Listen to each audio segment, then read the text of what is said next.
Hello, everyone, and welcome here to the Tansson Talk Show, where our mission here is to help bring people together. If you don't know me, my name is Brandon, and I'm so glad to be here today as your host for the show. But let's go ahead and get things started by please welcoming my guest here today, Lenny Zaleski. Thank you so much for being here today. Thanks for having me, Brandon. Yeah, of course, I'm so glad to have you on here today. And so, first of all, how are you doing? I'm doing really great. Thanks for asking. Hopefully, it cools down soon. Here in Ohio, I'm in Dayton at the University of Dayton. It's about like 80 degrees outside, and I'm ready for fall. I'm very ready for sweater weather. It's not here yet. We're getting there though. Yeah, we're just about there at autumn. Not quite there, but we're getting there. No, exactly. But yeah, so like I said, I'm so excited to speak with you here today. And so before we get started, if you're able to go ahead and introduce yourself for the watching or listening audience here today. Yeah, totally. So great to be here. My name is Lenny. I am a junior college student at the University of Dayton. I am majoring in communication and political science, and I've been in the public service communications slash public affairs world for basically 3 years as a student. I got my start doing a year of service term with AmeriCorps, the like National Commission for Service. From there, I interned with a local government organization, the City of Dayton Human Relations Council, doing marketing, communications, community outreach, community affairs, all that type of jazz. And over the summer, I was in London at the University of East London's Ricks Research and Media Center doing marketing and communications for accessibility software for individuals with intellectual disabilities. And this year, I am at Montgomery County Auditor's Office. I am doing a lot of vertical video work, social media stuff, some campaign outreach. And yeah, it's been my journey. I'm really passionate about accessibility and transparent communications work. So things like digital records, website optimization, accessibility through social media, and it's been a big focus of the work I've done as a student. And on campus here, I am a part of a community engaged, civically engaged group called the Dayton Civic Scholars. And I am also a member of Flyer Consulting, which does complementary business consulting and marketing consulting for nonprofits and small businesses around the world, primarily focused in Dayton, though. So when I'm not doing all of that stuff, I love the outdoors, avid reader and writer, and also really focus on like community involvement and just being out there with people. I love all of that. And I'm so like interested to go into this and to figure out how in the world you have time for all of this. Sometimes I don't know either. Yeah, well, I guess I will start with saying so. Yeah, so you mentioned that you've been doing community involvement and outreach and everything for a little over 3 years, and so start back at the beginning. Have you always like really wanted to be involved in your community, or what really started all of this? It's a great question. I definitely have always wanted to be someone who is more in like the public sector of work. I actually definitely a family kind of tradition there. My grandpa was a Chicago police officer for decades and worked a lot on like community relations involvement and like internal affairs even at the police department. And that definitely was my first introduction to the idea that like there is like career paths involved that go beyond like just what your job title will be. It goes into like serving your community and making it a better place in some way. And from there, I really wanted to be a diplomat. That was what I had read a ton about and what I was super interested in. And I came to my university as an international studies major. And it didn't really click from there. I knew that public work was really of interest to me, and I was volunteering a lot with local nonprofits. And I think the shift really came when I got the chance to do some like community outreach and some social media work as an AmeriCorps volunteer. And from there, I really started to like dive into that work and get really invested in it because I saw that when we made things equitable and transparent, there was a lot of really great positive benefits out of that. I recruited students to be a part of our summer camp, like summer term of involvement, staying like at the university to work with like neighborhood schools and like school partnerships, doing similar stuff that I did as a volunteer, and even got to lead a volunteer mission to put in like raised garden beds at a school in a food apartheid area. kind of like working on giving that gardening education back to people. And we recruited around 40 volunteers for two separate trips to do that. So that was my start. That was when I really learned that I loved it. That's really interesting, to hear that it started off like, with family and then continuing to grow from there in your interest, even if your initial, interest in it has shifted a little bit. Hmm. Yeah, without a doubt. Yeah. And so, first of all, I know you mentioned that you're at the University of Dayton. And so, had you always wanted to go there? Honestly, I was very open to wherever I'd end up. I think I applied to maybe six or seven universities, and for me, I really liked the university. Money, got good scholarships to attend, which I was very thankful for, and very privileged to be able to do that. And a big one for me though was that UD, like a lot of larger schools, dissimilar to it, but in this similar fashion was able to provide a lot of experiential learning opportunities. Specifically, just in my comm major alone, we have a student run PR firm, a student run newspaper, a student run production, like a unit basically. So the chance to like be a really involved student was there. And I felt like that would be really important for someone who wanted to enter a field that's probably very saturated and very competitive. And to me, that stood out from the get go as like you can do what your passions are here, and that was definitely something I've enjoyed a lot. That is good to hear. And are you originally from that area, or are you actually from further out? No, I'm from Chicago originally, which is about like 5.5 hours by car, maybe an hour by plane. Still Midwestern, very much Midwestern, born and raised. But yeah, it's also been really great, like seeing a new city because of that. I think it gives me a lot more appreciation, like for my hometown and being more involved back there because it's like you get to kind of do a little bit more with some autonomy as a college student, and then you come home and now you kind of get some new perspectives on things because you are growing and adapting and changing through that. Yeah, and I love that, and also being able to, learn a little bit elsewhere, potentially bring it back, go elsewhere, wherever the case may be. You had the experience with you. Yeah, definitely. Yeah, and so it's interesting that you mentioned like that you go there for the experience, and definitely from your introduction, sounds like you've definitely like made the most of your experience thus far, and you still have a little bit until Yeah. you graduate. Yeah, definitely. That's it's been one of my favorite parts probably of my college journey is I feel like it's, learning it is one thing, doing it is another, as a lot of people would probably say, and that has been a huge part for me is being able to take what I learned in the classroom and then move it into the real world. Kind of, you almost get like a lab to kind of see how the things you're doing are applying in the real world, which I really appreciate. For sure. And going into your university when you first started, and of course the communication realm, were you able to learn how to get involved within your community from the get go, or did it take a moment to get adjusted, get acclimated? Because of course you're going into a new environment you weren't familiar with. No, for sure. I would say it was very much a learning curve process. And I think like I almost think it translates from like your college, what you do there, to then extrapolating it outward if you want to go beyond your campus walls to do it. Because I know a lot of students here who it does take time. It takes a little bit of like you got to integrate, you got to find your involvements, you got to find your friends, you got to find your social aspects, your academics. And from there, I think like some people I know have only done work and internships during the school year exclusively like on campus. They're involved in their executive boards and their club leadership, and they also might work on campus as like marketing intern for whatever, or like some people do like game day operations for the athletics if they're doing like a sports related major.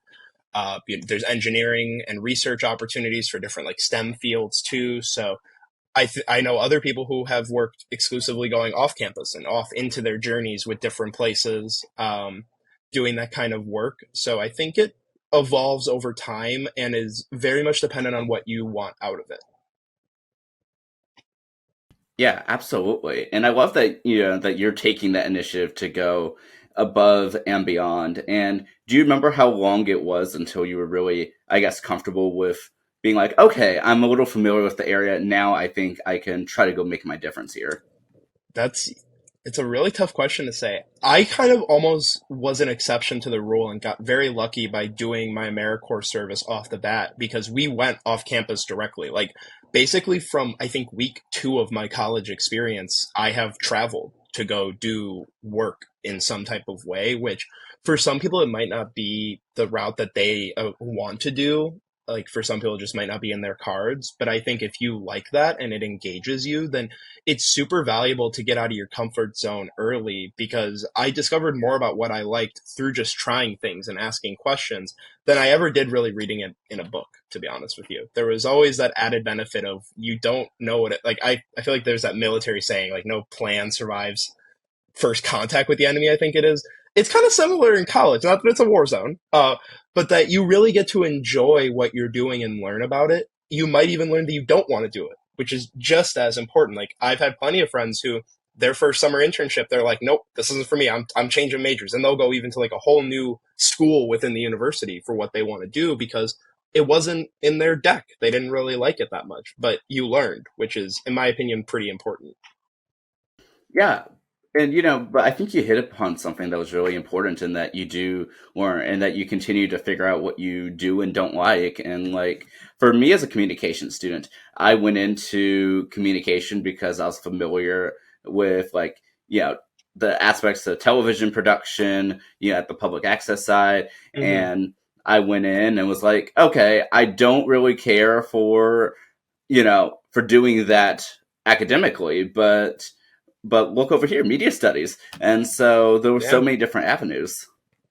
Yeah, for sure. And I think it's all about like finding your niche and what you enjoy because I think like there is a certain extent you have to like what you do at least a tiny bit. It may not be like your only hobby or drive in life, but you gotta have some level of appreciation for it in some way. Like I know a lot of people like I know who are STEM majors appreciate the process of it. They appreciate that there's trial and error and you're figuring out things from a scientific standpoint. And I know a lot of people like on the finance and accounting side of my friends who love the numbers. They love crunching them and seeing what the results are from it. But I feel like if you don't get that like baseline enjoyment, it's gonna be a lot harder to do what you want to do because I feel like there has to be some level of passion that's like getting you to do it because you're not going to be motivated for it every day. You're not going to be always 100% satisfied or happy with the work you're doing in a class or a job or an internship, but you want to keep going back to it though, which is really important.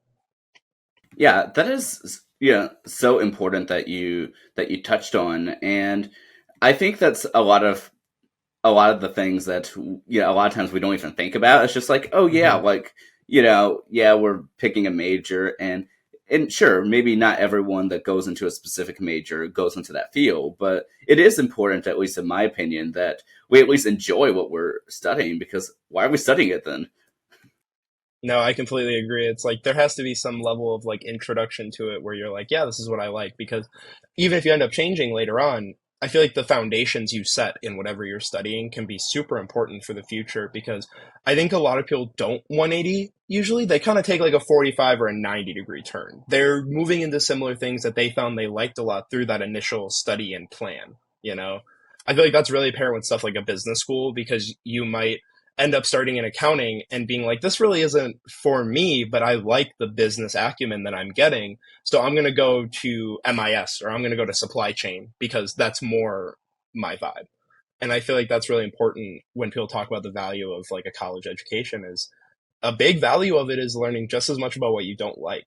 You know, it's almost like a perfect incubator to test these different things about you and your personality and your work style and what you're going to like and not like. I think it's super valuable.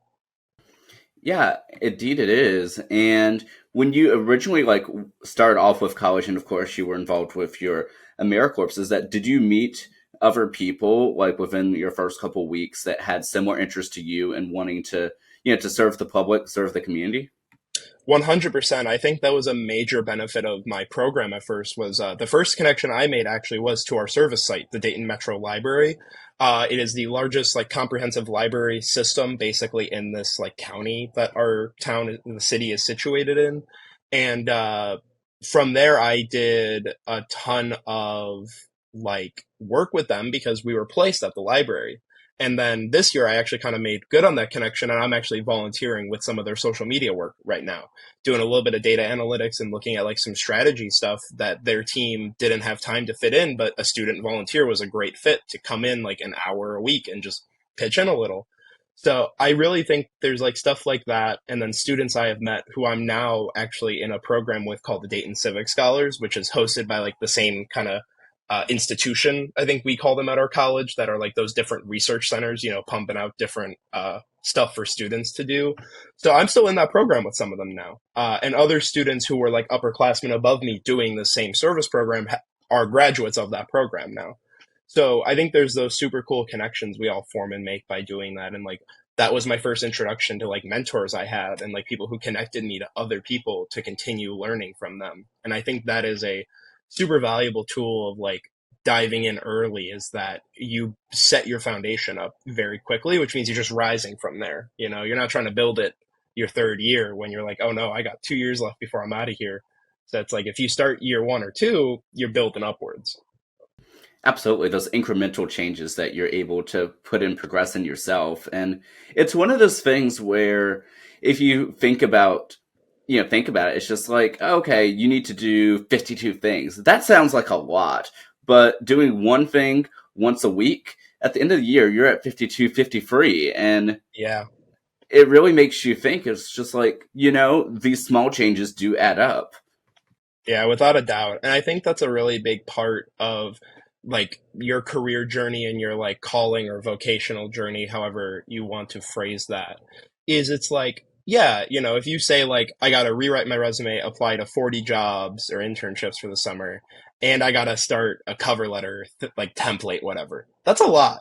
But if one day you write out your resume lines for the most recent thing you're doing right now, whether it's an internship, a volunteer thing, a club thing, then the next day you write the first few lines of your cover letter template, or you Google like what you want to use for it. That's another thing. And you just keep doing those steps. And suddenly 3 months in, you've gotten like 20 jobs you applied for. You've gotten 5 interviews from that. You've tweaked the few things you did in the start. And that's, I think, a more manageable way to look at it, because the job market's very difficult and it's very crazy and overwhelming to have to do so much. But I feel like that can't be our deterrent because we got to see it through. Absolutely. And speaking of these opportunities, but also, deterrents. So over this journey that you've had thus far of finding these opportunities and working to serve, the public, what would you say is probably your favorite opportunity out of the ones that you've had? That's very hard to hear. I'm gonna have to think about if my boss is gonna be watching this right now. But I will say probably maybe going away from favorite and going to my most impactful. I would really say that it had to be my internship with the city, because that I think was a great example of hitting roadblocks along the way. I was pretty much in a team of two. My supervisor was the only other person who handled any of the communications or outreach work at the ground level like I did. So being in a virtual team of two, which kind of turned into a team of one because that wasn't my boss's primary responsibilities, and she had other work duties that she had to attend to. And we were under the gun a lot with tight timelines and a big staff with a different 3 teams situated within this one agency that we had, along with very little budgeting for this type of work. And it forced me to get really creative and really scrappy. It was like calling in every partnership or every like collab that we had done in the past few months. It was going through our Eventbrites to gather up and scrounge up emails to do email marketing campaigns to them if they had a similar interest marker in our research. It, was turning campaigns around in one day to start implementing them. And even though it was very much like a trial and error and we had a lot of wins and a lot of failures, it taught me that I loved that side of it. I loved getting more creative because we're not like selling a brand or selling, well, we are selling a brand. We're not selling products. We're not selling services. We're convincing people that we are the right person to serve them, which can be really hard. We're actually in a pretty packed ecosphere in the public space. There's lobbying firms, outreach groups, there's grassroots movements, there's nonprofits, there's international like NGOs that will do similar things. And you have to show that there is some level of trust there, and you have to build a brand that people can turn to and really relate to and care about. And that was really the challenge there. And I loved having that challenge because I think it could have deterred some people and it would have been totally okay if it did, but it convinced me that I really liked it. I love that. And I really think that a lot of times it's when you don't have a lot of resources and don't have a lot of times, but you have to be creative are some of the most Hmm. fun times because it's just like the only thing that you can do is just do your best and just see where you can go with it. And I feel like that leads to like just the funnest possibilities. Yeah, without a doubt. I think that's definitely like, especially as like a communication student or someone working even in the public sector, you're tried a lot to get really creative and get out of the box with it, whether you're doing media production or PR or marketing or you're doing internal comms. Like your challenge is how to balance your creativity with an adherence to the structures you're in. And I think that's a really great challenge to have. And out of curiosity, out of all the different parts that you do, from the more public relations side of things to the media content and everything else, what would you say would be like your specialty if you had to Mhm. say like one area of interest that really, I guess, you're more fond of than others? Yeah, if I had to pick the thing I am most fond of, it would probably be the content and social media side of things, like the content creation specifically. I think that is where you truly get to be your most expressive. You get to bring in other people in your office or team to really be a part of it. And I think that's when we get to see some of the coolest results and like coolest interactions out of it. If I had to pick a kind of a field broadly, it would be integrated campaigns, though, because that's when we're bringing all these pieces together. We're bringing the subject matter experts in, we're bringing our messaging in, our branding, our social media, our email, and that's like when it's really like do or die because you have an objective to hit and you got maybe a few months or a year or however long you have to do it, and you just got to work. And I love that because that's when like my kind of I really have to thank my mom actually. She's very much a strategy and numbers person. My aunt's more of a creative and actually does like product marketing. So I actually have really learned to approach things almost like both of the ways they do. And I'm at the same time as I'm like setting these tight deadlines and creating these like spreadsheets of all these groups for contacts and our amplification methods and our location strategies. I'm also designing collateral. I'm designing content. I'm creating videos. I'm doing animation, and we're putting that side by side basically. I love that though, and I love how you keep referencing like how different parts of your your family, familial connections are making impact on you personally and your work. Yeah, without a doubt. It's a really huge part. I also definitely can't go without thanking my friends though. Like I remember my freshman year after I switched to being a communication major, I forced my friend to sit down for like 2 hours and give me like the Canva rundown and basically just drill me through some of the design principles and the fundamentals, work through Adobe even a little bit. And like that was a crucial time for me learning these things. And then I turned to mentors and other people who I was learning from about the messaging and the strategy side. And those friendships you make too, you can learn just as much sometimes from people around you and in your life because I think it's a super valuable thing to always be asking questions and always wanting to learn. Absolutely. And actually, are you able to tell us a little bit more about when you officially made the switch over to communication? Like, how was that process for you? It was a pretty seamless one overall. My actual motivation for it was after I got to do a little bit of social media work and some like partnership work at my AmeriCorps service. I talked to one of my professors. I'll probably send this to her, so I'll shout her out. Her name is Dr. Jen Freitag. She's specifically does a lot of work on like gender and communication and does a lot of public speaking education at our school for the communication department. And I had her for my principles of oral communication class, I believe it was. She'll yell at me for getting the name wrong because like every freshman has to take this class. But from there, I really loved this thing. I reached out to her knowing she was a communication professor, and she walked through a ton of different options with me, going from like marketing to management to PR to media production, and really settled on PR is what I liked the most because it was a bit more free form than what our marketing program offered, and that was the change for me, and it definitely has worked out since then.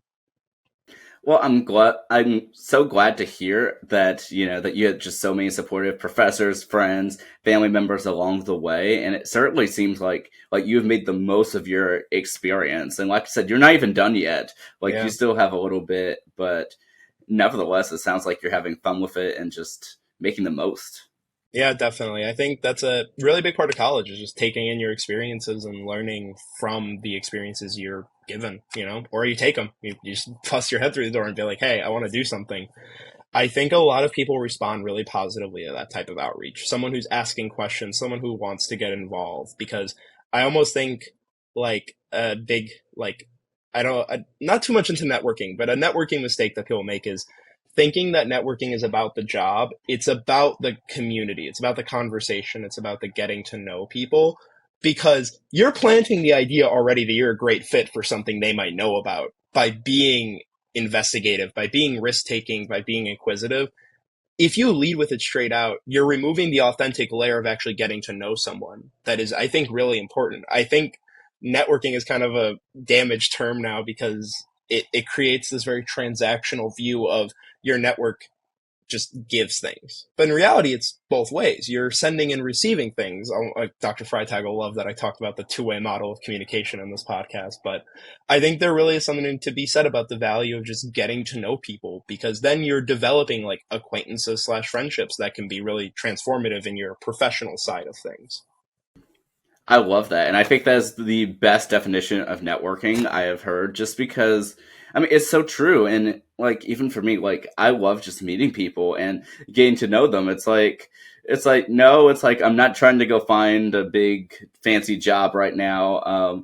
But it's like if I can speak with somebody and if someone watching this can be like, "Oh, hey, that actually helped me out with a problem I had." I mean, I Yeah. think it's all well worth it. Yeah, 100%. I think like the best example I always have for power of networking is right now I'm a communications intern at the auditor's office here in the county that I stay in for college. And my boss is a UD alum as well. He graduated class of 2016, I want to say. And I reached out to him via email. Like I found out where that he was working there when I was like searching other UD alums who were doing similar work that I did and just cold reached out to him. And he agreed to get coffee one day. Coffee led to coffee another time. It led to pizza lunch at some point, and just continually staying in touch and updating him on things and asking for his guidance. And that was my end of my freshman year, basically. And now he had someone leave the office to move to a new role with, I believe, union communications. And he was like, I kind of need to fill this gap that we have on my team. Do you want to be an intern starting out for us to kind of help fill this gap? Because it was cheaper to hire me than to get a full time staffer trained and replaced. So it worked out really great in that way. But to me, it wasn't about like the career connection that mattered. It was that I was meeting someone with a similar passion to mine, and that person has now served as a mentor and someone who has literally hired me onto a job. And I think that's the value of it is that you can't expect that to be the end result of every time you network with someone, but you can expect the reverberations to be very positive as you do it. I love that. And it is just so true. And I actually do want to hear more about your current internship, but before that, I want to Yeah, hear about totally. your London. Yeah, that was a super great time. I got accepted to be a part of what my school calls the London Flyers program, which is you get your room and board paid for to go live in London for 2 months and study and intern there. And so you also get a living stipend to do your cost while you're there, like your food, your groceries, your experiences, whatnot. I was there from May to basically the beginning of July, and I took a class about the kind of like sociological study of London and kind of what its identity is as a city, which was super interesting and a really investigative class that got us to kind of look at the root identities of cities and how they present themselves and maybe who they've left behind or brought forward in that presentation.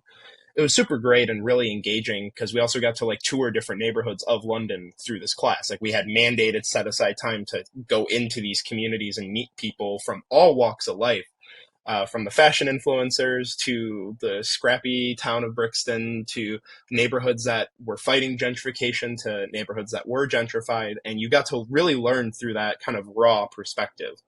And on the work side, I got to be a communications intern at a major university, the University of East London, which was incredible. I got to be out there on the docks campus, overlooking the London River and the River Thames. And that was super unique. It was an incredibly unique work location with a really diverse work office and environment. I also got to interact with students while I was there who were both like working and just studying there. It was a super unique and engaging experience, and I got to do a lot of great like search engine work and a lot of great social media branding work with them, which really helped their office when they needed it. So it was overall super rewarding experience. I'm so glad it was rewarding. And out of curiosity, was this an opportunity that you sought out, or did it just happen to come to you, or how did you find out? No, so this was one that I have basically dreamed of doing since I was like a senior in high school. I saw it in like a school pamphlet, that they give us all to tell us how great the college is when we're signing away our money. And it was on there, and I was like, this is too cool. Who wouldn't want to go live and work in a new country? Like, how often is that opportunity afforded to someone? And I basically had the choice between interning in DC, interning in Chicago, and going to London. And I chose to make the experience because I had done a lot for my career, and I decided that this would be a chance to do something that would be really cool for me. I'm not sure my grandma appreciated me being like 4,000 miles away, but I did have a great time and sent a lot of pictures back. So I think all in all, that those types of experiences are really great for that because you get to do something very transformative and really unique and engaging. I think it comes up in like every job interview I get nowadays. It's like, oh, so you lived in London. What was that like? It's a great conversation piece with other people who have studied abroad and just a really engaging cultural experience. I bet. And I mean, and out of those choices, no offense to the other places, like, why would you not choose London? Yep, it's so true though. You get to be in such a massive, cool city. Yeah, and I mean, especially one with such like rich history and like, yeah, I mean, that just sounds like yeah, the dream. And what would you say was the, I guess, one of the additional highlights, of that trip that you were not expecting to get when you went there? It's a really good question. I would really say it was meeting people who have either moved to London recently or have lived in London for a long time. There was a super unique array of experiences.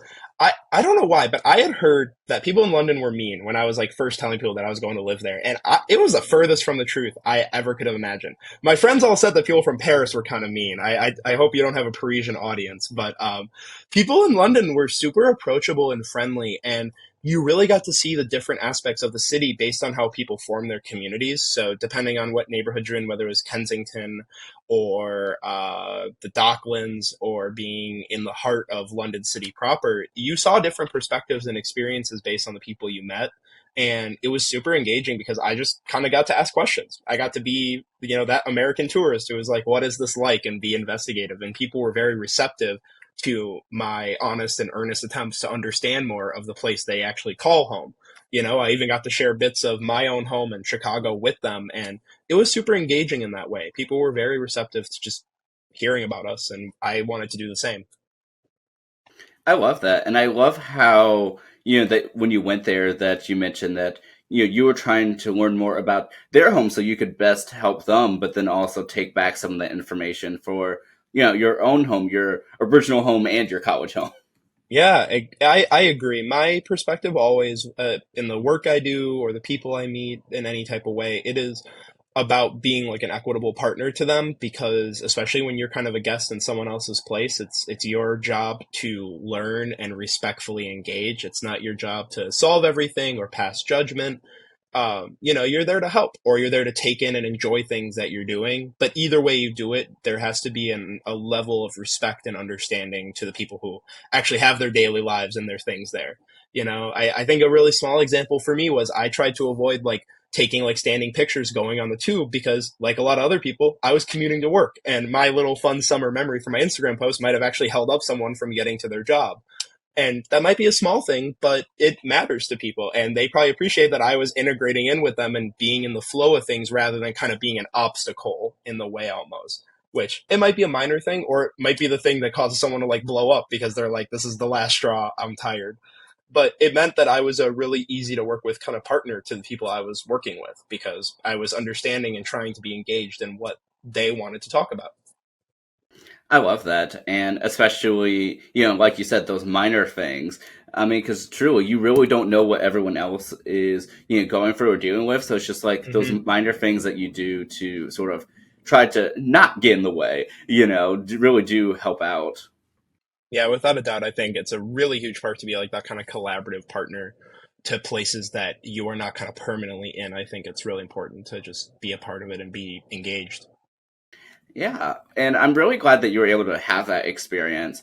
And before I touch on, like I said, your current internship, I actually do want to hear from you in that I know that you definitely want to help encourage more young people to, to get involved within community service and public work. And so, are you able to speak a bit more about that? Yeah, definitely. This is definitely a passionate topic of mine, and I think it's super important. I actually have been like for the last I think week or two trying to get like an op-ed put together that I want to write about the importance of like young people being out of the fray of public service work and maybe some strategies to get them back into it. I actually just like literally before hopping on this call, I'm gonna sound like so corny, like I set this up, but I genuinely was just looking at my LinkedIn and I saw an interesting article about the decrease in civic engagement for people ages like 18 to 25, and it's I think combinations of apathy and feeling like things aren't working and I actually highlight this in the article I am trying to write right now, is that this should be a shoo-in for getting young people to be more engaged and be more motivated. We have one of the most socially conscious generations, probably in the last 3 or 4 decades, who are willing to not buy from major companies they love because they aren't practicing more sustainable practices or more economic governance. And we still don't get them engaged though in the public process of civic engagement, voting, volunteering with your local community orgs, being on your like housing associations. Like those are types of things that young people should really get their voices and get their input in. And I think there's a lot of barriers to it. There's a lot of apathy. There's a lot of feeling like this isn't working for me, so why should I work for it? Which I definitely understand. It can be really difficult to want to get engaged and want to get involved with, for so many sides of the political aisle, feeling like a system has failed you. But we also can't change things without getting our hands into it.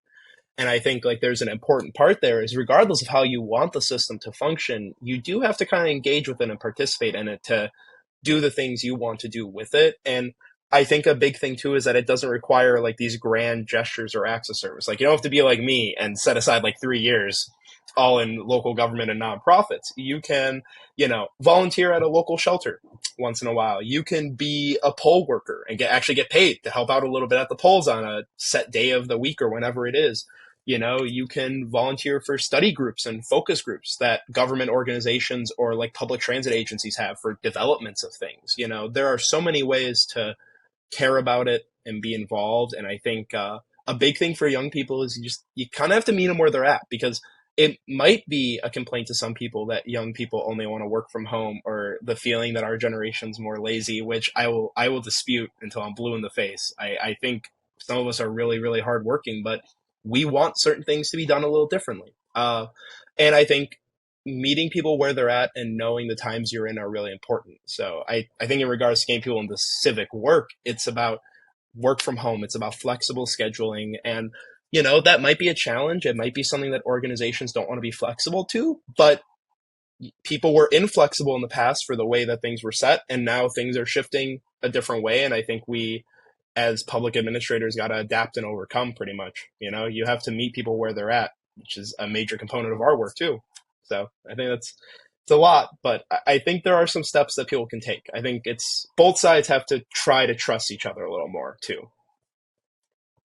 I really love the way that you put that, and I so wholeheartedly, agree. And I know for me, like I try my best to be involved in our local community, as much as I'm able to. And I know, like you said, some people might ask, it's like, well, why are you doing that? Why waste your time? It's like, well, no, Hmm. like these little things do add up, and like you can't do anything if you're not willing to at least put in the effort to work to try. Yep, 100% agree. And I think a big part too is that it doesn't have to be giant things. It can just be dedicating an hour or two of your time to do something. Even if it's as simple as just, let's say, there's a school group that does like your service missions or whatever. Join that. Do a service mission once a month. It's more than you would have done otherwise. And maybe that leads into you wanting to do more. I think a big one for like young people who are in the corporate world is encourage corporate giving and corporate volunteer trips and things like that, because that private and public partnership is super essential. And I am very happy that, there are a lot of newer companies and newer startups being really committed to that, but a lot of older ones aren't as much. So, it's on us internally, wherever we're at, to push for the things we want to see. And I think those partnerships are huge. I completely agree with that. And I guess leading into your current internship, I'd love to hear all about what you're currently doing with your work. Yeah, for sure. So I am a communications intern at the Montgomery County Auditor's office. Our office is basically the main records keeper and sealer and inspector for the county. So that involves things like setting real estate values. It involves dog and pet licensing. It involves weights and measures of like any commercial like measurement tool. It involves gasoline quality and pump quality for like dispensers of any kind that are used in commerce. So it's a pretty wide range of tasks for the county, and it's not exactly what I'd call, the most fun thing to do. Like if I had to present that to a group of 10-year-olds, I'd probably put them to sleep in like 3 minutes, and I'm probably being generous to myself saying that. But I think it's really important work, and I have a few different tasks that I'm working on, and one of my biggest ones is like content diversification. We're working on getting more of a mix of video, a mix of better branded content, a mix of photo. We're really trying to make sure that our work on social media is more diverse and in the sense of literally just what types of content we have out there that serve our mission and serve our purpose to connect with our community. Another big project of mine too that I'm really enjoying is we soon have a rollout for some updates that we released to a mobile app that's designed to be like an accessible way to view county property data. It's a big thing in real estate circles and a really big thing for people who want to dispute the home value of their prices here in our county. Um, so that's very exciting to be a part of. Those integrated campaigns are kind of like my main specialty. So I'm really enjoying like putting that together and working with my team to do it. And yeah, I see minus that, a lot of media tracking updates, a lot of press release writing and proofreading, kind of the standard stuff you get to do, which I still enjoy and it's very fun. A fun project I'm doing too is working on some like branding updates for them into the brand guide and getting that kind of ready for, yeah, getting it into the 21st century, which I always love doing because it's like you can't do something you don't know. So you learn from other people, and then I learn from my team what I don't know. So it's a super useful process, I think. And being at the local level, you would kind of think that things are stagnant and not as, innovative, but really that's where people get into the fray of things because they have tinier budgets, they have smaller teams. Those people are usually community members of the places they're working at. So they care about these outcomes and want to see things done in a positive way. And that's definitely one of my favorite highlights is the people in our office are great and they care a lot and they're willing to reach out and work with everyone, which to me is why I signed up for the stuff I want to do. So it's a really great time overall. I love that, and I will say that for some of the the smaller social media content that you are working to produce, I actually did catch some of it, and you are doing a really good job with that. And I like how you're working to make it engaging and really walk people through some of the steps of like how to navigate these websites. Yeah, that was a really great idea actually that my boss had, and me and my coworker Dorian got to work on just recording a short video about it because I think the biggest thing when I do my work in communications is that it will be accessible and transparent. That includes things like our closed captions, that includes like color theory and information organizing so that people can quickly scan and read things. It involves accessible text and like sans serif fonts, which all separately, they're really tiny things that many people won't notice. But if you put them all together, it creates a very open and transparent approach to what people are seeing information wise, which I think is really great.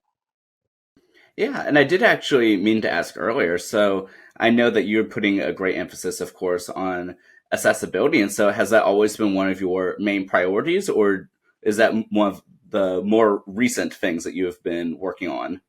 Yeah, I would say it's definitely more of a recent thing that I've kind of like leaned into and wanted to really be a part of because I think one of the biggest struggles, specifically that a lot of public service orgs have, especially government things, anything that's funded by your taxpayer dollars, is the process of public records. Public records are insanely huge and at times difficult to navigate, but it requires that a lot of information gets uploaded and kept record wise. And this actually includes your social media content. So a big reason that I'm huge on accessibility and transparency in my work is that someone could literally just go back and ask to view it like 5 years from now.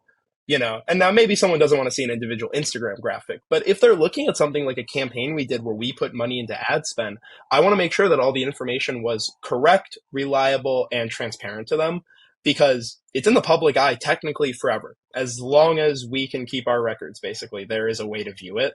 And that to me is really important then when you factor in like your record keeping because you want people to have access to the information that we were providing.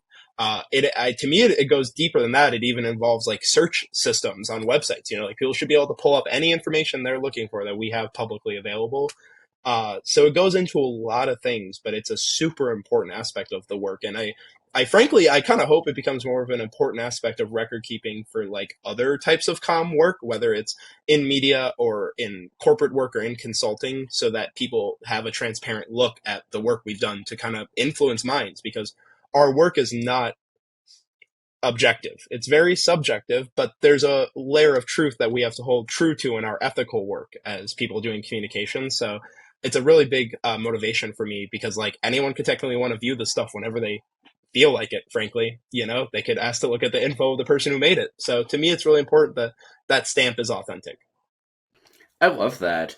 And I love how you're also mentioning this through a record keeping standpoint, and that, of course, serving the public, that the public needs to be able to assess this now and forever. And I Hmm. think that's something that a lot of people forget about is that, like, yes, we're doing the stuff right now, but this is a part of the overall history that will be kept, and especially now in the digital age. We need to make sure that this isn't just lost information, just in the Yeah, shuffle. Like it needs no, to be here. 100%. Yep, I couldn't agree more. And I think that's a really big part of like kind of my motivation in public service is that, people can't take action on what they don't know, which is a really big ethos of mine in my work that I do, because it's about the coverage of our channels and getting as much bang for our buck as humanly possible so that people know about this stuff. And I think at the local level, it involves some nitty gritty work. It involves like going to post flyers at your local coffee shop. It involves like trekking from building to building to find where people gather to make sure this info's there. It involves maybe Spanish translation, Swahili, Russian, whatever common languages are spoken in places. I don't know why those popped in my head. I think it's because they're some of the most common languages in our county.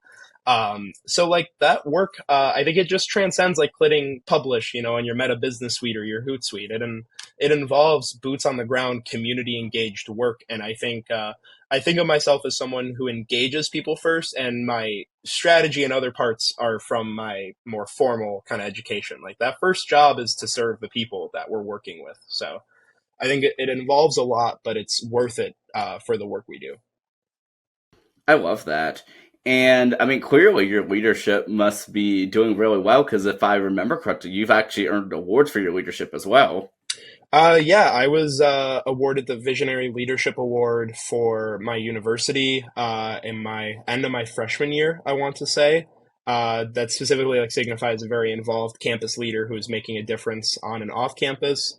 A more recent nomination I had was a We Lead Comms honoree, which is an international communications org primarily on LinkedIn that highlights people making a difference in the world of communication and communications plural. And then I was also awarded the Dayton Community Gem Award, which is basically kind of like a newspaper nomination and profile that the Dayton Daily News, which is the largest like single published newspaper in the Dayton area, gives out to local people who are just making a difference in their community. So they receive a profile and write up in their newspaper in both the print and online edition. And then I believe we also receive like a small certificate that gets sent to us via mail. My details are a little fuzzy on that. I think I did that interview in London while having jet lag. So it was a great time. And I really appreciate my friend who nominated me for that. So yeah, it's really, I think recognition is also a really important aspect of it, though, for people. It's important that we recognize the efforts of what people are doing at any level to make a change or make a difference. And I think even as simple as just saying, like, great job today, it's important to people. And I think motivational rewards are super important to us because it makes us want to do more. It makes us enjoy that we stepped up and that people noticed. I think that's a really big part of anyone's work, is being recognized for it. Absolutely. And like I said, thank you so much for for all the work that you do for each of your communities, and congratulations again on like the awards and the nominations. I mean, you've certainly done a lot, and if you've done all of this work now, I can't wait to see even like the work you do like even a few months from now. So, I mean, yeah. Yeah, I really appreciate it. Thank you. I think the next upcoming thing I'm doing is I'm actually off to Cleveland for the Propel Ohio conference, which where our university's president nominated 4 students or 5 to represent the university there. It's hosted by the office of U.S. Senator Sherrod Brown for Ohio. It's basically all about getting students to lead civic engagement efforts kind of to their peers, like that peer to peer work of like, we need more civically engaged young people. So let's get the forefront of that group to really help us understand how we do that for everyone. So I'm really excited for that conference. And to me, that is exactly the work I really care about is I'm using communications and marketing and PR tactics to get people to care. And we're trying to do it in like an ethical and transparent way for everyone, that really motivates and influences people. So I'm super excited to bring my knowledge to that and also learn from other people who are either doing this work in similar ways, or maybe they're doing it from a science perspective, maybe they're doing it from a community affairs perspective, maybe they're doing it from urban planning or public policy. And I'm excited to see all those different interests come to life here. So I think it's going to be really exciting.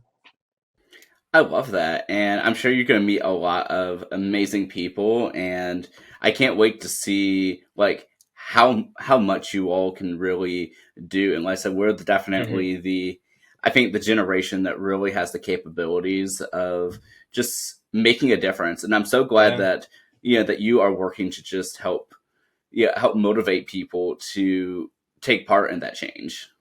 Yeah, for sure. I really appreciate it. And it's been a really exciting journey and really excited to see where it goes. I really love the stuff I get to do. And, I just always love being a part of these different initiatives. I think they're so important. I love that. And definitely while we're speaking here, as we're beginning to wrap up, is there anything else that you would like to mention that we did not have a chance to mention yet? Um, I would say to me, I think like for anyone who watches this who's like a younger college student who really is hoping to like find that passion that they care about that like gets them going for it, it's all about putting yourself out there, It's about the trial and error of finding what you do or don't want to do and, take that first step, take that first leap, apply to that job, join that club, network with that professor, meet that professor for coffee, whatever it is you think is that good first step, like do it. I think it can be really scary when you're just starting off in any new journey to figure out like what you want to do. As someone who has moved across the world and also moved to a new city to pursue the work I want to do, it's very daunting. I felt imposter syndrome. I have felt anxiety about the work. I have felt nervousness at it. But I think the important part is that you're trying. So, to any younger college students who also like watch things like this, like get involved, do the stuff you like within reason. Don't talk to yourself out too much because I definitely have cut back on things when I get too overwhelmed. But enjoy what you do. Like feel happy with the portfolio of work you carved out for yourself, whether that is because of your friends, because of your jobs, because of your volunteering. Do it in a way that's gonna make an impact. I love that. Like I said, Winnie, thank you so much for, like I said, for being here and for speaking with us. And please keep in touch because I can't wait to see just all the great work that you do. And I can't wait to support you in whatever way I can. Yeah, I really appreciate it, Brandon. Thank you so much for having me. I look forward to seeing the episode when it airs. I can't wait to share it and be a part of this discussion.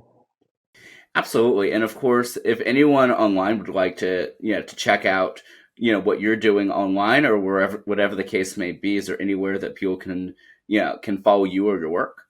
Yeah, for sure. Definitely connect with me on LinkedIn. I am Lenny Zaleski on LinkedIn. And if you want to check out some of the actual work I have done in different communities, you can check out my personal website at lennyzaleski.com.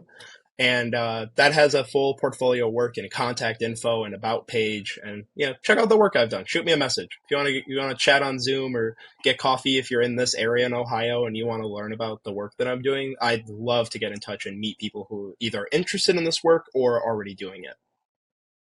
I love that. And I will say that yeah, having checked out your website, that your website is probably one of the cleanest and like best developed websites I've like ever seen. Because like Yeah, I really I was appreciate just it. in awe of like how much work you were able to cram in while managing to make it like look so clean. It's just like, oh my gosh, that's amazing. Yeah, I really appreciate it. That was kind of a summer love project after I got back from London. I was like, my old website kind of sucks. I'm gonna like revamp it to high hell. Oh, I'm gonna send my grandma this probably. She's gonna hear me saying hell, and I'm gonna get a scolding for that. But I think a great example of like applying what you learn to what you enjoy is like I developed that website through my knowledge of web development, of personal branding, of color schemes, of typography, and doing all that because I love the work I'm doing. So I got to apply it to something really fun that's going to serve as a catalog of writing I've done, of really cool projects I've been a part of the communities I've gotten to be a part of. So I think it's a super cool living organism in a way. It's kind of my child right now that I'm just enjoying having the work on it.